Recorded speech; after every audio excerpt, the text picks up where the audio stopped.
পানিহাটিতে SIR আতঙ্কে প্রদীপ করের মৃত্যুকে কেন্দ্র করে উত্তাল রাজনীতি। আজ মৃত প্রদীপ করের পরিবারের পাশে দাঁড়াতে পানিহাটিতে পৌঁছান তৃণমূল কংগ্রেসের সর্বভারতীয় সাধারণ সম্পাদক অভিষেক বন্দ্যোপাধ্যায়। সেখানে গিয়ে তিনি কেন্দ্রীয় স্বরাষ্ট্র সচিব জ্ঞানেশ কুমার এবং কেন্দ্রীয় স্বরাষ্ট্রমন্ত্রী অমিত শাহকে তীব্র ভাষায় আক্রমণ করেন। অভিষেকের বক্তব্য, এসআইআর এর নামে মানুষের নাগরিকত্ব নিয়ে খেলা হচ্ছে, বাবা ঠাকুরদার বার্থ সার্টিফিকেট চাওয়া হচ্ছে। এই অন্যায়ের বিরুদ্ধে রাজ্যবাসীকে রুখে দাঁড়াতে হবে।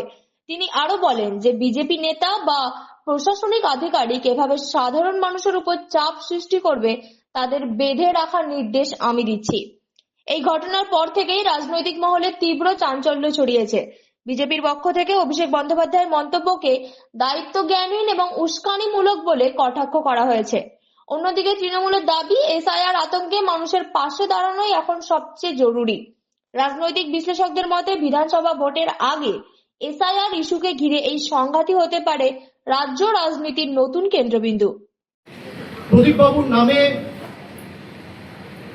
আমি সত্যি খুব লজ্জিত যে একটা রাজনৈতিক দল এতটা নিচে নামতে পারে। তাকে আক্রমণ করা হচ্ছে, ব্যক্তি আক্রমণ করা হচ্ছে, তিনি লিখতে পারেন কি না লিখতে পারেন সে নিয়ে কথা বলা হচ্ছে। তিনি পরিষ্কারভাবে